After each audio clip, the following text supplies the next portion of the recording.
Kumulo ang dugo ni Rafael nang marinig niya ang mga salitang iyon sa loob ng malaking conference room ng kanyang sariling kumpanya. Nakatago siya sa likod ng mobile cabinet, nakadamit bilang janitor, ang babaeng pinagkakatiwalaan niya, ang babaeng balak niyang pakasalan sa loob lamang ng 3 buwan. Nandyan, kasama ang pamilya nito. Pinaplano kung paano siya patayin pagkatapos kunin ang lahat ng kanyang kayamanan. 3 buwan na lang at ikakasal na sila. 3 buwan na lang at ibibigay na niya ang kalahati ng kanyang buhay sa babaeng akala niya ay tunay na nagmamahal sa kanya. Ngunit ang narinig niya ngayong gabi hindi ito katanggap, anggap masahol pa sa pinakamasamang bangungot niya. 14 taong gulang si Rafael Santos. May ari ng Santos Empire Holdings, isa sa pinakamalalaking real estate at construction company sa buong Metro Manila. Mula sa isang simpleng negosyanteng nagtitinda ng hollow block sa Caloocan, naitayo niya ang isang imperyo na may halagang 44 bilyong mga condominium buildings, commercial centers, residential subdivisions, lahat dumaan sa kanyang mga kamay. Pero sa kabila ng lahat ng tagumpay, naulila siya nang mamatay ang kanyang asawa. 5 taon na ang nakalilitas. Si Maria Elena ang yumaong asawa, ang naging pundasyon ng lahat. Siya ang nag-encourage sa kanya na mangarap ng mas malaki. Siya ang tumayo sa tabi niya noong wala pa silang wala. At nang mawala ito dahil sa cancer, parang nawalan ng kulay ang mundo ni Rafael. Naiman sa kanya ang 3 anak. Sina Mikel na 33 taong gulang, si Sophie na 30 at si Carlos na 24. Mababait ang mga ito. Pero abala rin sa kanyang buhay. Si Miguel ay manage ng Singapore branch. Si Sofia ay may sariling interior design firm sa Cebu at si Carlos ay nag-aaral pa ng medicine sa States. Iisa si Rafael at sa kalungkutan na yon, nakilala niya si Isabel Morales. 35 taong gulang, matangkad, maputi at sobrang nakilala niya ito sa isang charity event sa Makati, Shangri-La. Napakagalante ng nangiti nito. Napakabait makipag-usap at parang nakakaintindi ng lahat ng pinagdadaanan niya. Sinabi ni Isabel na naulilatin ito. Namatay ang mga magulang nito sa isang aksidente. Iisa na rin daw ito sa mundo. Nagkatagpo ang 2 pusong iisa. O kaya iyon ang akala ni Rafael. Magsabi kayo ng komento kung saan kayo nanonood at gaano nakatagal kayong sumusubaybay sa channel. Ilang buwan silang naging magkasama. Sweet, si Isabel. Aalaga laging may dalang sopas kapag pagod si Rafael sa trabaho. Sumasama sa mga pulong pamilya. Nakikipag-tos sa mga anak niya. Kahit medyo malamig ang pakikitungo ni Miguel at Sofia sa kanya. Nakita ni Rafael ang kinabukasan kasama si Isabel. Kaya nang mag-propose siya ng kasal, mabilis na pumayag ang babae. 3 buwan na lang magpapakasal na sila sa Manila Cathedral. Invitations na ang naka-print. Benel, reserved na. At prenuptial agreement na ang naka-prepare ng kanyang mga abogado. Pero may mga bagay na hindi maganda ang kutob ni Rafael. Hindi siya sigurado, pero may mga maiit na detalye na nag-trigger ng alarm sa kanyang isipan. Una, napansin niyang lagi na lang busy si Isabel sa cellphone niya. Tuwing tatanungin siya kung sino ang kausap, generic lang ang sagot. Kaibigan do sa may pinsan. Pangalawa, napansin ni Rafael na madalas umuwi sa bahay si Isabel na may dala dalang malalaking shopping bags mula sa Greenbelt at Bonifacio High Street, Gaxi, Louis Vuitton, Hermes. Nang tanungin niya kung saan galing ang pera, ang sabi ni Isabel ay galing daw sa savings niya. Ngunit based sa background check na ginawa ni Rafael, bago sila naging seryoso, si Isabel ay dating sales, associate lang sa isang trinoma. Imposibleng may kalaking savings.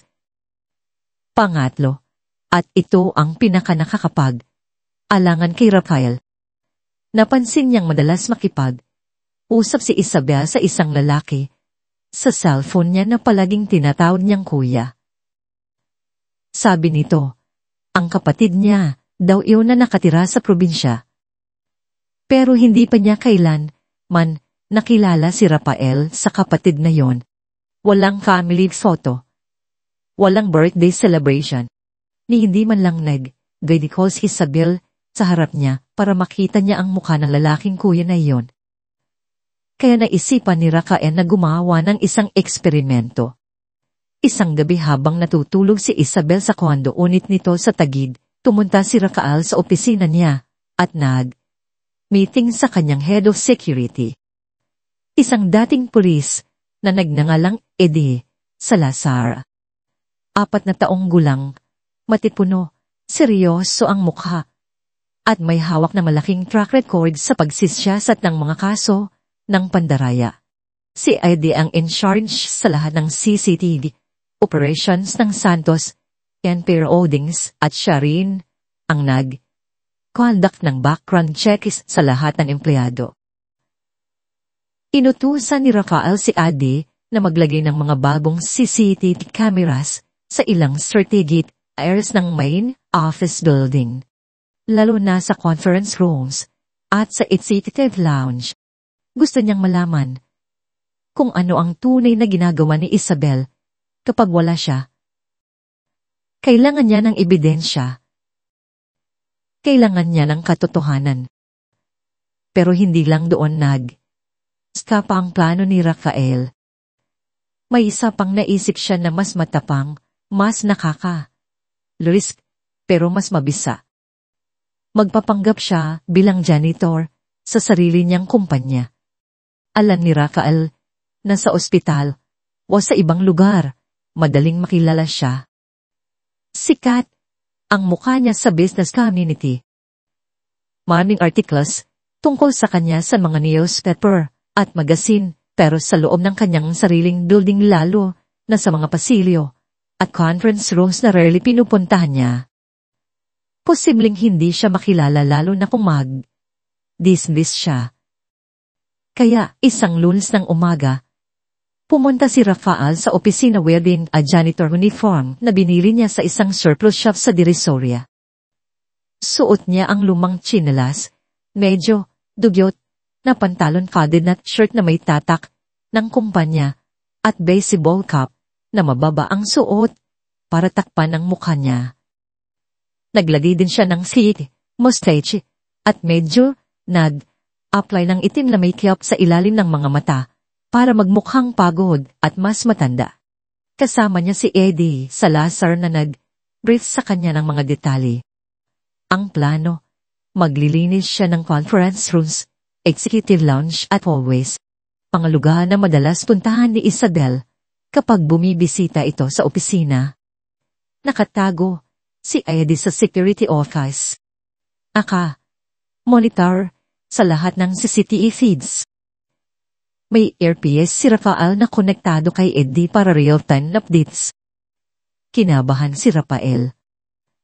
Nanginginig lang mga kamay niya habang hinihila ang mop bucket sa hallway ng awamtang floor, ang executive level ng Santos Interholdings.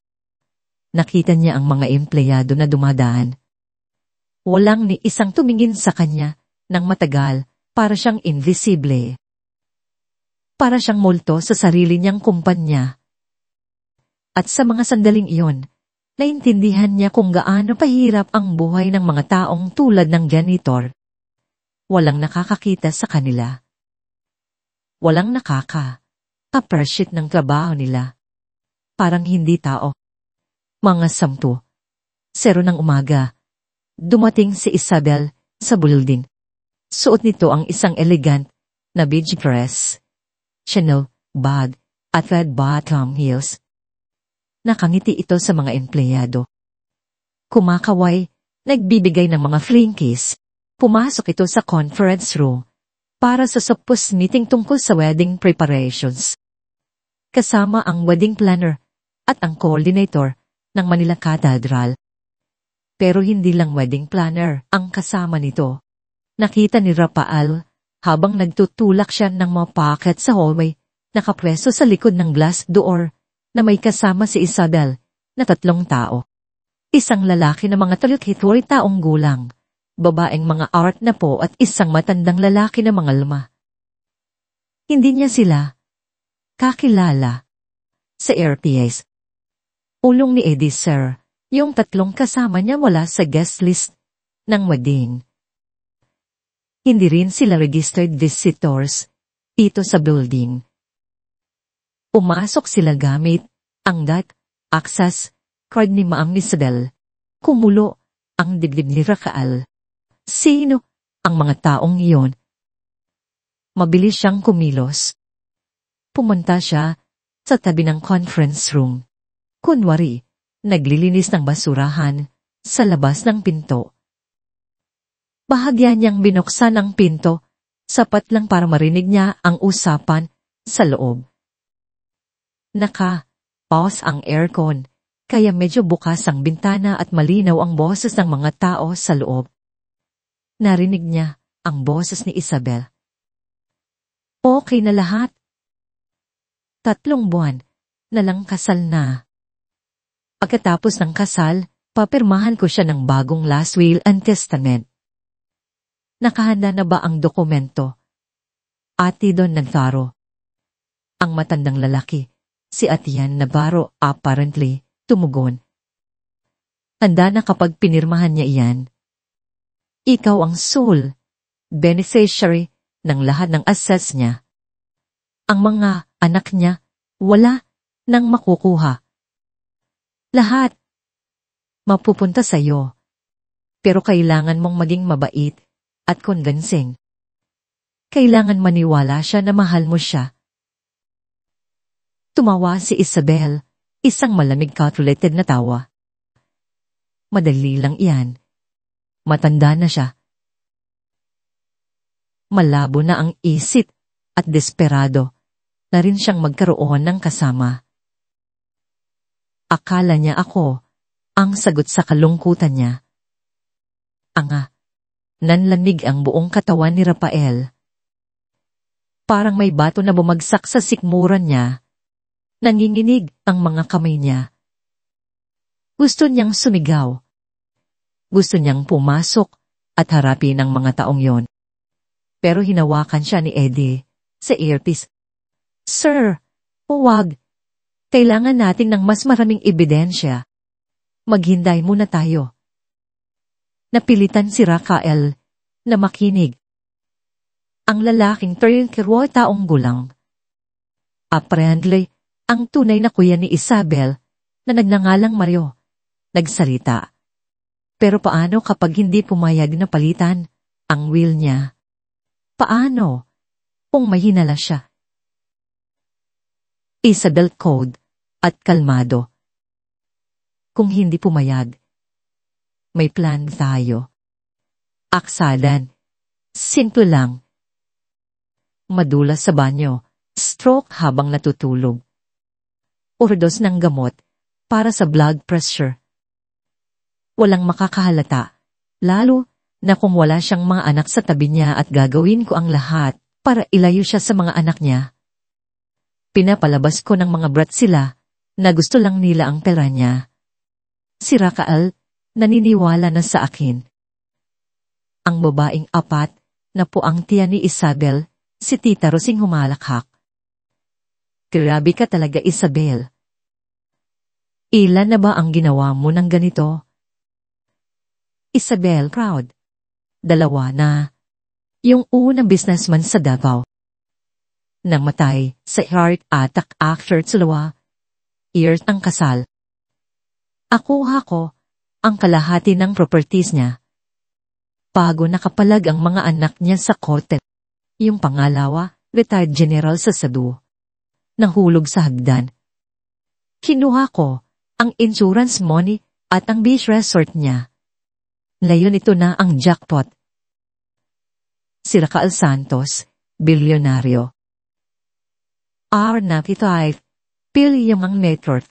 Kapag nakuha ko iyan, retire na ako. Lipat na ako ng States. Bagong buhay ang ati. Nabaro seryoso. Pero kailangan mong mag-ingat, Isabel. Si Rafael Santos hindi basta. Maraming connections, yan. Maraming lawyers. Kailangan sigurado ang lahat ng hakbang mo, Isabel, confident. Alam ko. Kaya nga ako ngayon ang pinakamahusay na abogado. Ikaw at Tyson Nantaro. At kaya nga mabait ako sa kanya. Nakakaawa nga siya eh. Iisa na ulila. Desperado. Perfect target. Hindi na napigilan ni Rafael ang emosyon. Kumulo ang dugo niya. Naramdaman niyang parang may pumipiga sa dibdib niya. Ang babaeng pinagkakatiwalaan niya. Ang babaeng inibig niya pagkatapos ng mahabang panahon ng kalungkutan. Isang mandaraya, isang mamamatay tao, isang sindikato. Pero kailangan niyang kumalma. Kailangan niya ng mas maraming ebidensya.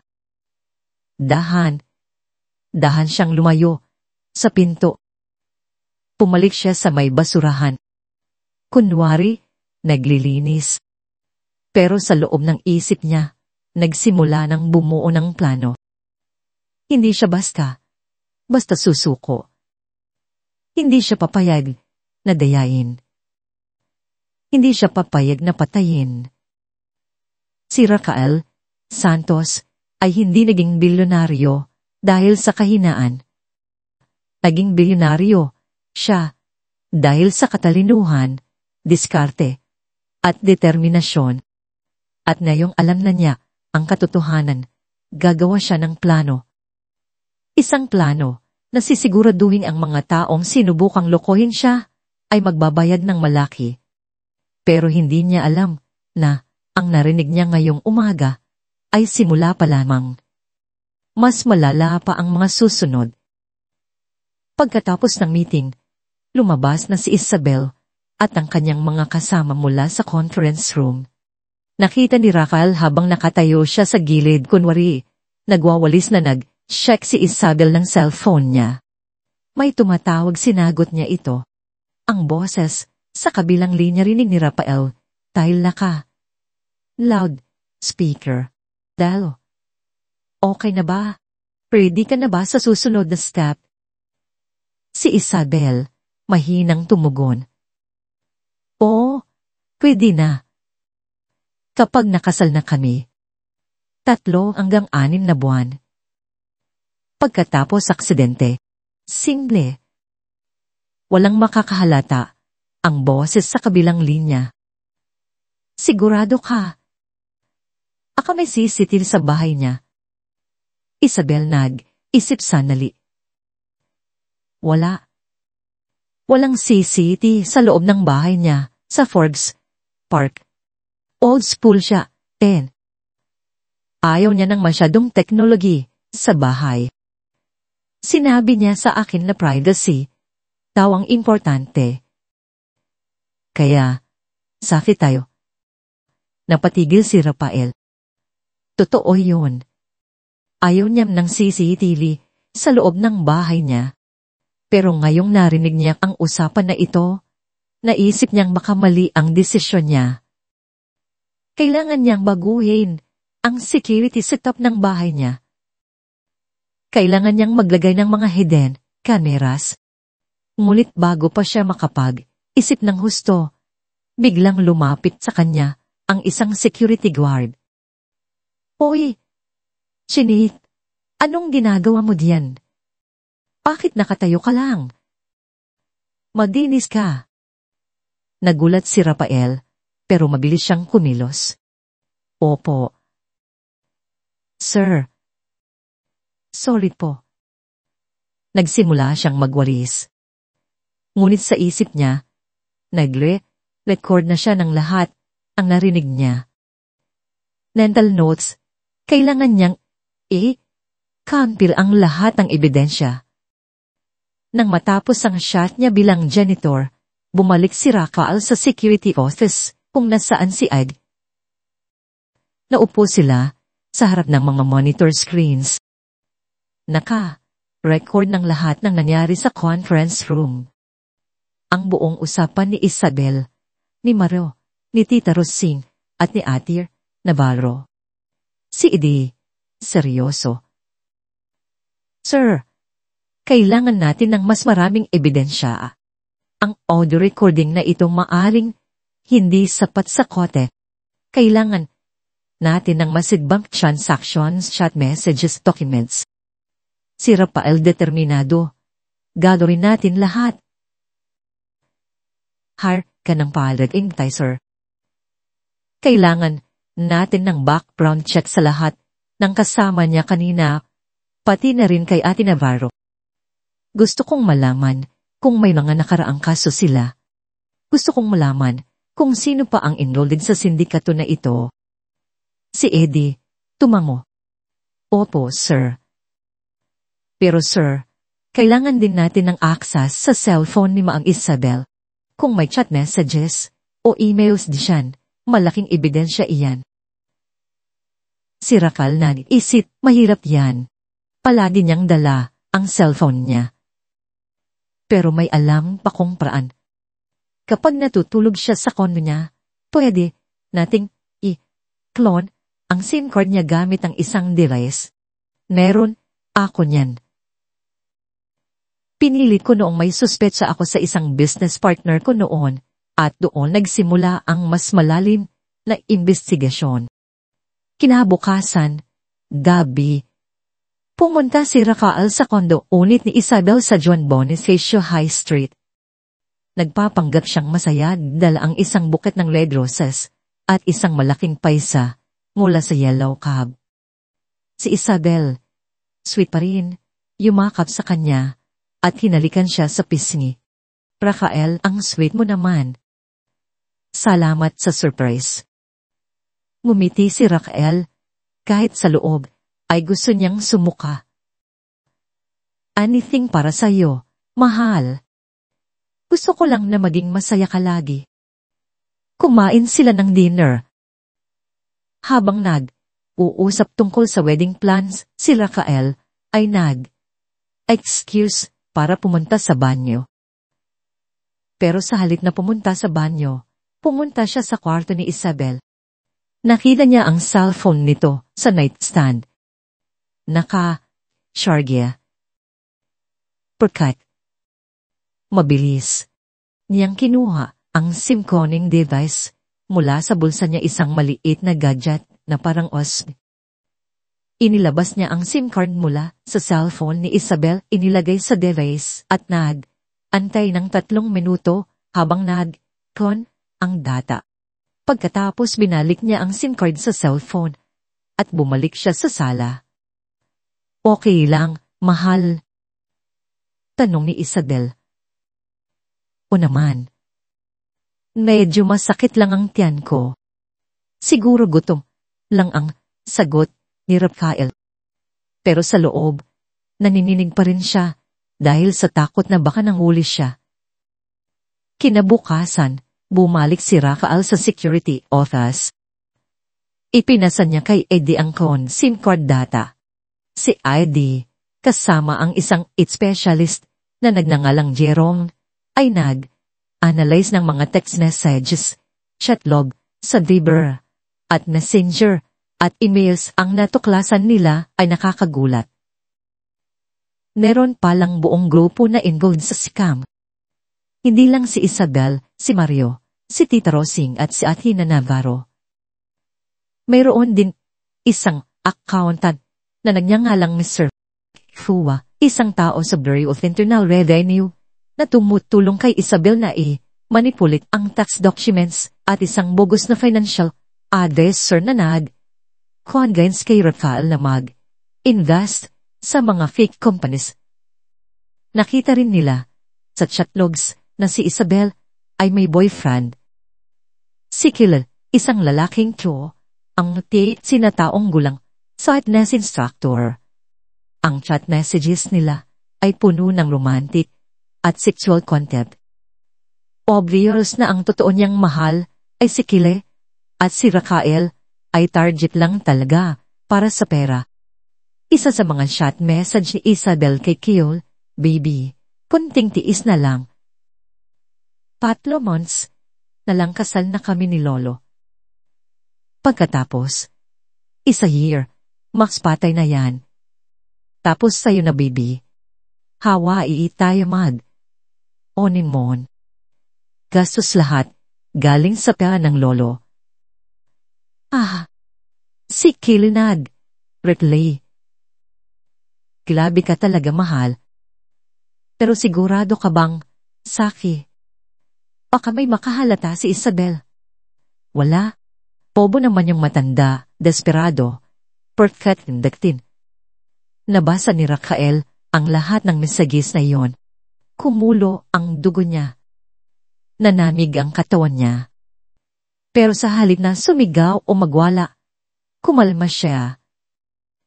Alam niyang ang galit ay hindi solusyon. Ang kailangan ay diskarte.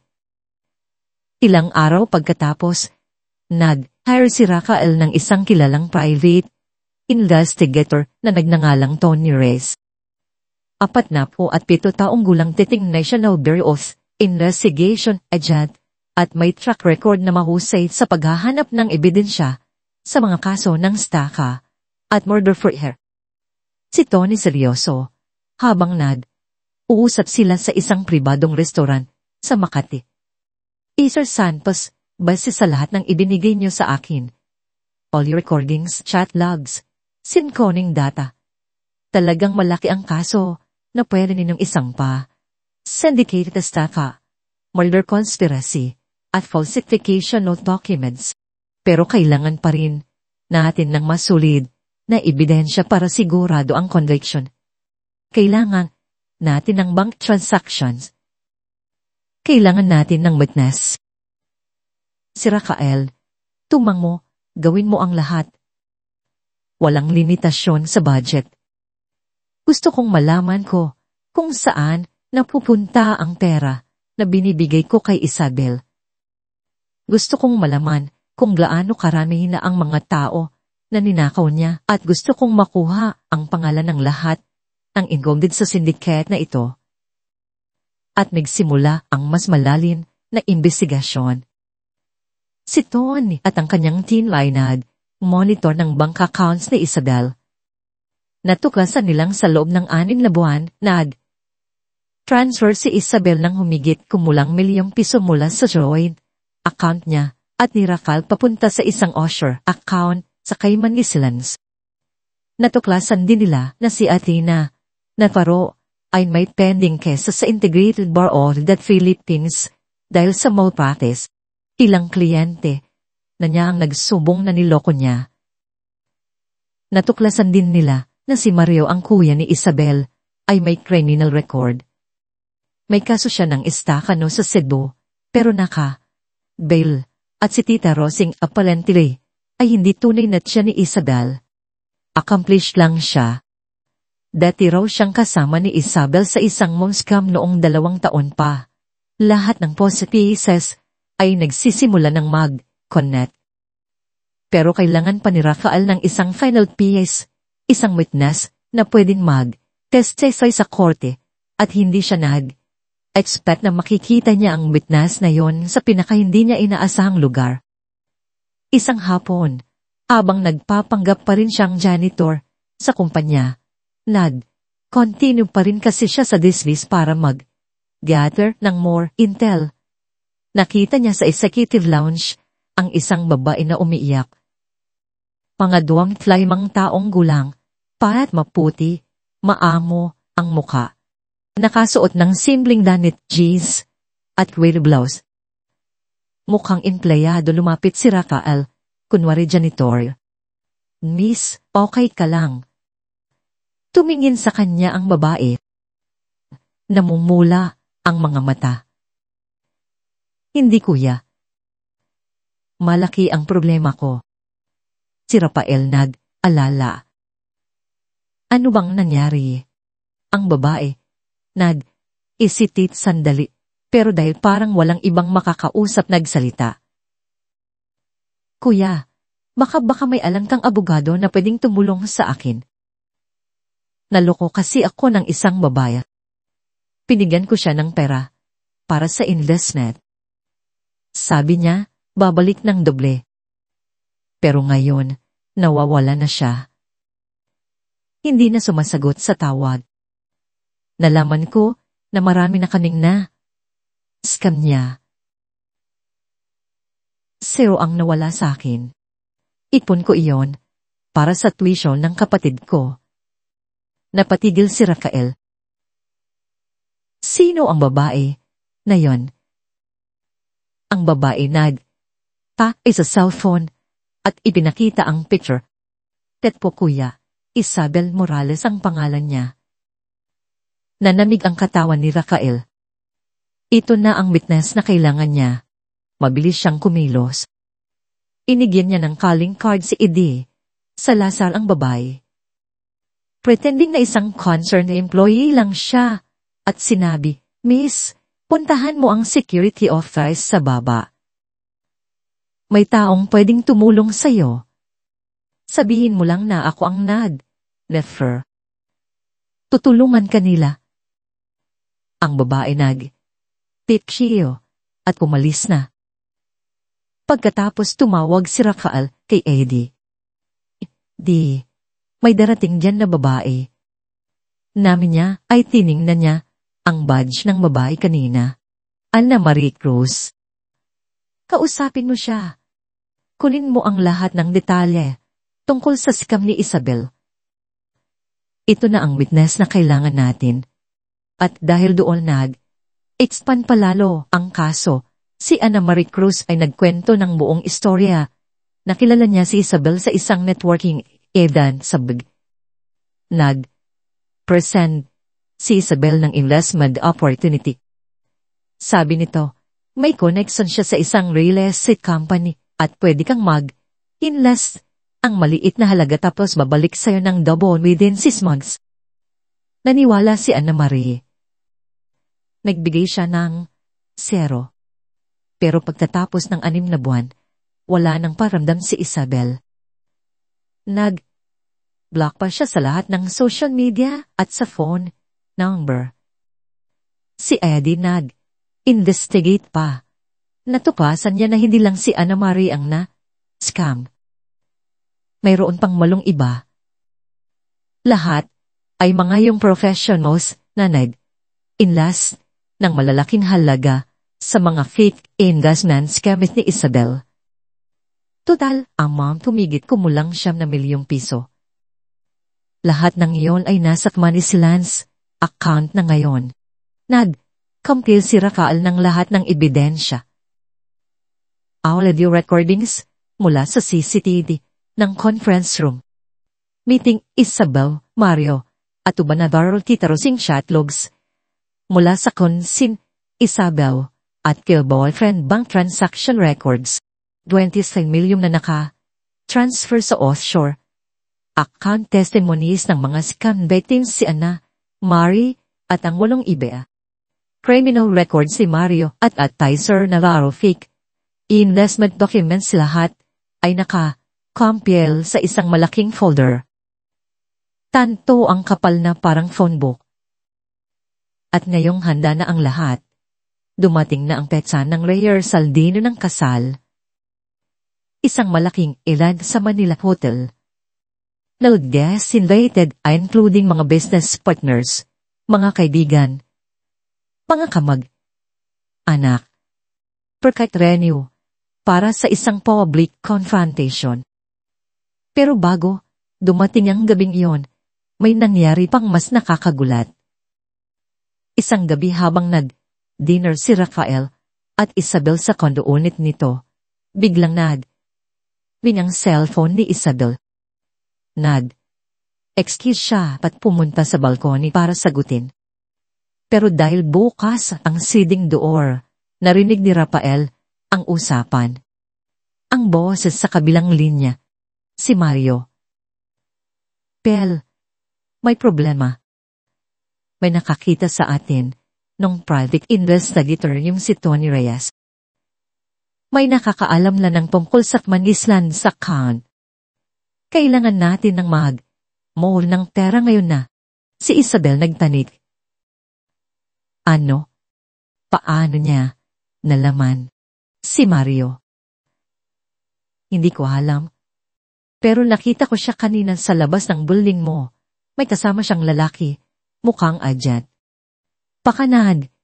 File na sila ng kaso. Si Isabel, galit. Ina, kailangan natin nang gumawa ng mas mabilis. Baka mauli pa tayo. Si Mario. Anong plano mo? Si Isabel. Malupit ang boses. Patayin natin si Rafael ngayong gabi dito sa condo.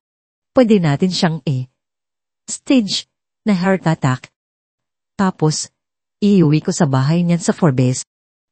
Como si Dr. Reyes, yung kabit ni Ate Navarro na doktor. Papirumahan natin ang death certificate na natural causes. Tapos dahil kasal na kami, well, technically hindi pa. Pero pwede natin falsify ng documents. Makukuha natin ang assets niya within a week. Nanlamlamig ang buong katawan ni Rafael. Plano nilang patayin siya ngayong gabi. Mabilis siyang kumilos. Hindi siya pwedeng magpahuli. Excuse siya. Mahal, parang hindi ako masyadong okay. Masakit ang ulo ko. Baka, umuwi na lang ako. Si Isabel alala pero obviously pretend lang sigurado ka mahal. Baka gusto mo rest muna dito. Si Rafael, ngumiti. Cake smile. Hindi na mahal. Baka mas okay kung sa bahay na lang ako. May gamot ako doon. Bukas na lang tayo bit ulit. Hinalikan niya si Isabel sa isang paalam na alam niyang huli na at umalis na. Pagkasakay niya sa sasakyan, tumawag siya kagad kay Eddie. Eddie, emergency. Plano nilang patayin ako ngayong gabi. Kailangan natin nang gumawa na ng aksyon. Call mo si Tony. Call mo rin ang mga abogado ko. Karin i-alert ang mga pulis. Kailangan natin ng immediate protection. Si Eddie nagulat, pero mabilis ding kumilos. Copy, sir. Papunta na kami dyan sa Forbes. At sa gabing yon, nag-lockdown si Rafael sa bahay niya. Hire siya ng 3 armed security guards na nagpatrol sa labas ng gate. Install din siya ng temporary CCTV cameras sa loob ng bahay. At coordinate siya sa pulis. Kausap niya ang isang senior inspector na matanda niyang kaibigan. Habang nangyayari ang lahat, ang iyon, tumatakbo ang mga sandali at dumating na ang araw ng rehearsal dinner. Sa Manila Hotel Grand Ballroom, dalang guests ang dumalo.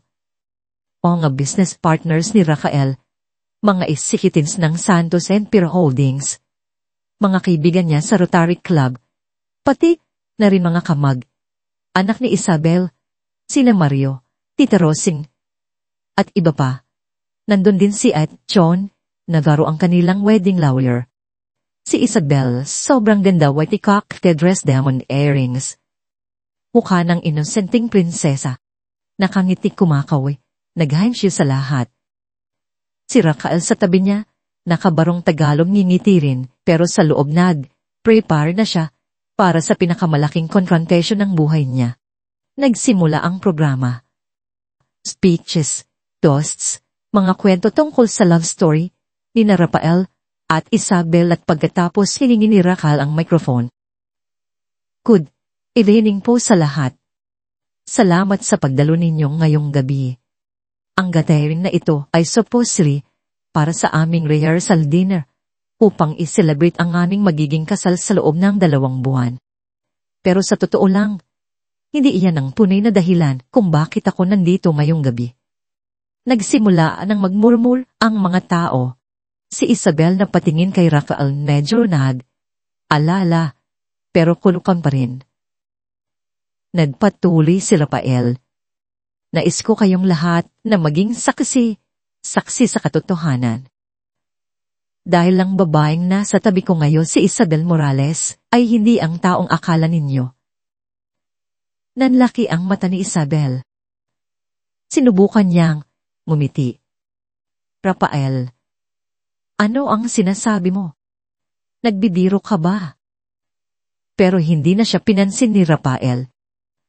Mga kaibigan, mga kasosyo, mga kamag, anak, hayaan ninyong ipakita ko sa inyo ang tunay na mukha ng babaeng ito.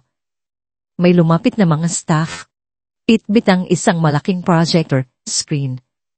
Nag-play ng video. Ang unang video, ang CCTV footage ng conference room meeting. Narinig ng lahat ng boses ni Isabel. 3 buwan na lang kasal na. Pagtatapos ng kasal, papirmahan ko siya ng bagong last will and testament. Ang mga anak niya, wala ang makukuha. Lahat mapupunta sa Nagsimulang mag-gasto ang mga tao. Ang pangalawang video, ang chatlogs ni Isabel at Kale, ang boyfriend. Nabasa ng lahat ng messages. Baby, konting tiis na lang. 3 months na lang kasal na kami ni Lolo. Pagkatapos 1 year max, patay na yan. Nagsimulang sumigaw ang mga tao. Oh my God, hindi mangyayari iyan. Scammer. Si Isabel, try pa ring magdeni. Hindi totoo yan. Edited. Yan. Pinagsasabi nila, Rafael, mahal please, maniwala ka sa akin. Pero si Rafael cold at kalmado.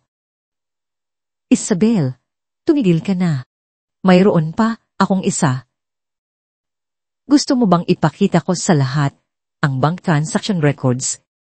Punto, 0 piso milyon mo na ninakaw mo mula sa joint account natin at itinransfer mo sa Can Islands. O gusto mo bang tawagin ko sina Ana Marie Cruz at ang 8 iba pang mga tao na scam mo? At sa signal ni Rafael pumasok sa ballroom sina Ana Marie at ang 8 victims. Lahat sila ay may hawak na placards na nakalagay. Scammed by Isabel Morales. Nagsimula nang umiyak si Ana Marie. Ipon ko yon para sa tuition ng kapatid ko. Isa kang demonyo. Ang iba pang victims, sumigaw din. 7 milyong piso total ang ninakaw mo sa amin. At sa huling bahagi, pumasok ang mga pulis. Led by Senior Inspector Martos Bautista. Miss Isabel Morales, you are under arrest for syndicate estopper falsification of documents at attempted murder conspiracy. You have the right to remain silent. Sumigaw si Isabel. Hindi totoo yan. Rafael, mahal, please. Patawarin mo ako. Hindi ko sinasadya. Pero nanahimik si Rafael. Tumingin siya sa mata ni Isabel. Dati, ang mga mata, nakakala niya ay puno ng pagmamahal. Ngayon, nakikita niya ang tunay na mukha. Puno ng kasakiman, pagsisinungaling, at kasamaan.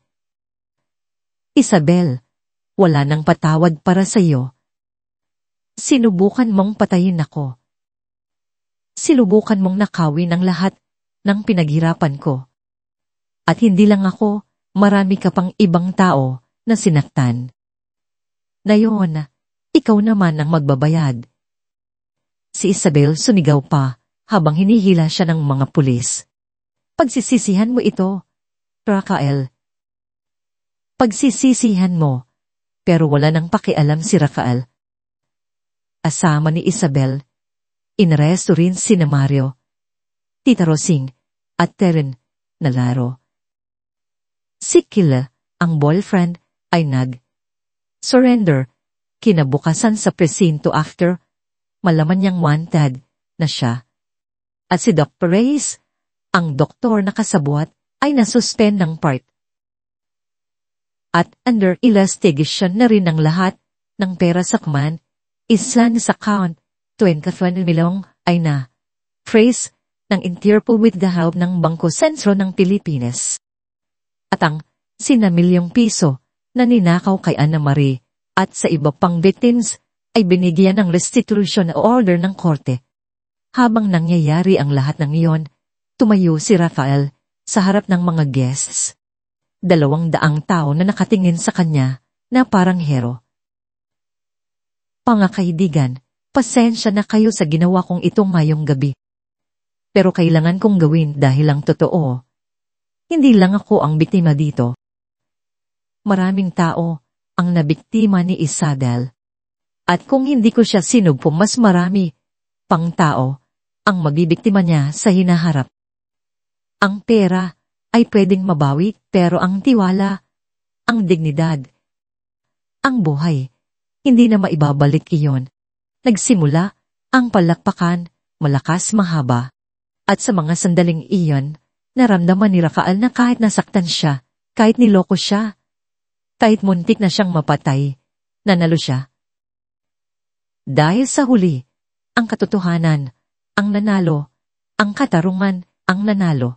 Ilang linggo pagkatapos ng rehearsal dinner na yon, nag-file si Rafael ng kaso sa korte. Syndicate staffer, falsification of documents, attempted murder conspiracy, money laundering. Lahat ng ebidensya ay naipresenta. Audio, video, chat logs, bank records, testimonies at dahil sa lakas ng ebidensya, walang makakubling paraan sina Isabel at ang kanyang grupo. Nag-trial ang kaso at pagkatapos ng 6 na buwan, naglabas ng desisyon ng korte. Si Isabel Morales guilty. Sentensya. Lang taon sa prison. Si Mario Morales guilty. Sentensya. 10 taon si Atzios Navarro guilty. Disbarment clause. 8 taon sa Prondita Rosing guilty. 7 taon sa Pronsikil guilty as successory. 3 taon probation. Ang lahat ng ninakaw na pera ay ibinalik sa mga victims at ang lahat ng assets si Rafael protected ng ngayon ng isang mahigpit na trust fund na hindi pwedeng baguhin ng kahit sino maliban sa kanya mismo at sa kanyang 3 legitimate children. Pagkatapos ng trial, nag-meeting si Rafael sa 3 anak niya sina Miguel, Sofia at Carlos. Umuwi sila mula sa Singapore, Cebu at States para makita siya. Habang nakaupo silang apat sa living room ng Forbes Park House, nag-open up si Rafael. Mga anak, alam kong sa nakaraang mga taon, hindi ako masyadong present sa buhay ninyo. Busy ako sa trabaho. At nung namatay ang mommy ninyo, nagsimula akong maghanap ng pagmamahal sa maling tao. Pero ngayong nangyari ang lahat ng ito, natutunan kong ang tanging tunay na pamilya ko ay kayo. Kayo lang ang pwede kong pagkatiwalaan. Kaya ngayon nais kong gawing clear. Lahat ng assets ko sa inyo, mapupunta. Pantay. Pantay. Walang favoritism. Walang kondisyon, dahil kayo ang pinakamahalaga sa akin. Umiyak si Sophie. Yumakap kay Rafael. Dad, salamat. Salamat dahil nilaban mo ang tama. Salamat dahil hindi ka sumuko. Si Miguel seryoso pero emosyonal din. Dad, proud kami sa'yo. Ang tapang mo at ngayong alam na namin ang totoo. Lagi na kaming magiging malapit sa'yo. Hindi ka na iisa. Si Carlos yung just nguniti. Dad, siguraduhin mo lang na next time na girlfriend ka. Kami na ang background check para sa'ki. Tumawa silang lahat. At sa mga sandaling iyon, naramdaman ni Rafael na kahit nasaktan, kahit naloko, kahit halos namatay, nanalo pa rin siya dahil nakuha niya ang pinakamahalagang bagay sa buhay, ang pamilya. Ilang buwan, pagkatapos bumalik na sa normal, ang buhay ni Rafael. Pumalik na rin sa trabaho. Pero ngayon, mas maingat na siya. Hindi na siya basta nagtitiwala sa mga taong hindi niya tunay na kilala at hindi na rin siya naghahanap ng ibig sa maling lugar. Pero isang araw habang naglalakad siya sa lobby ng Santos Empire Holdings, nakasalubong niya si Ana Marie Cruz, ang babaeng unang nag-testify laban kay Isadal. Ngumiti si Ana Marie. Sir Rafael, salamat ulit po. Dahil sa inyo, nakuha ko na ang zero na ninakaw sa akin. Naka-enroll na ang kapatid ko sa college. Hindi ko po alam kung paano ako magpapasalamat. Ngumiti rin si Rafael. Wala yon, Ana Marie. Ang importante, nanalo ang katotohanan at sana lahat ng tao na nabiktima ni Isabel makakabangon ulit. Si Ana Marie offer, Sir, kung may kailangan kayo, kahit ano handa po akong tumulong. Malaki po ang utang na loob ko sa inyo. At sa mga salitang yon, naalala ni Rafael ang konsepto ng utang na loob na malalim na naka-embed sa kultura ng Pilipinas. Oo, mahalaga ang utang na loob pero hindi ibig sabihin noon na pwede mong abusuhin ang tao dahil ang tunay na utang na loob ay hindi nakabase sa takot o obligasyon kundi sa tulay na pagpapahalaga at respeto. At sa mga araw na sumunod, reflect si Rafael tungkol sa lahat ng nangyari. Natuto siyang ang ibigay hindi dapat desperado. Kailangan mong makilala muna ang taon bago mo ibigay ang tiwala mo. Ang pamilya hindi dahil sa dugo kundi dahil sa loyalty at pagmamahal ang pinakamahalaga. Ang katarungan ay maaaring mabagal, pero sa huli darating rin ang kayamanan ay walang saysay.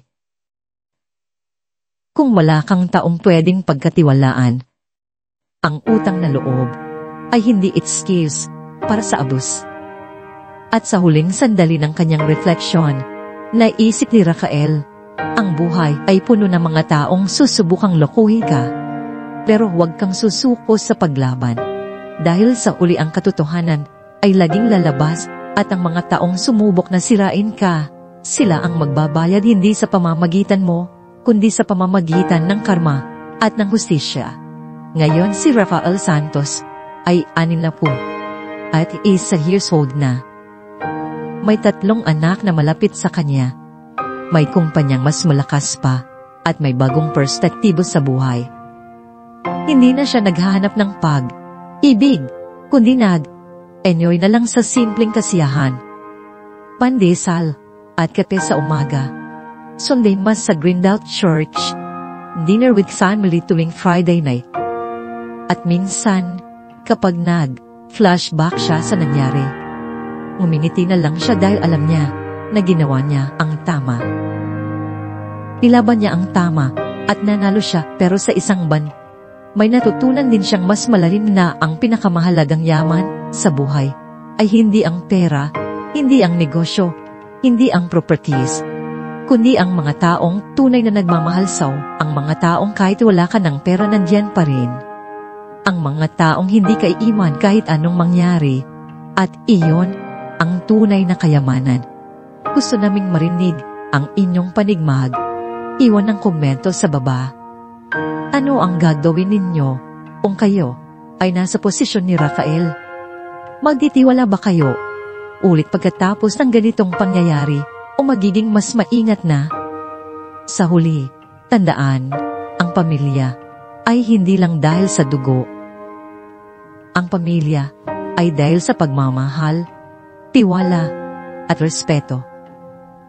At ang mga taong sumusubok na sirain ang pamilya mo, sila ang tunay na kaaway.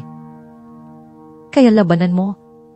Ipaglaban mo ang katotohanan dahil sa huli ang hustisya ay para sa mga matuwid.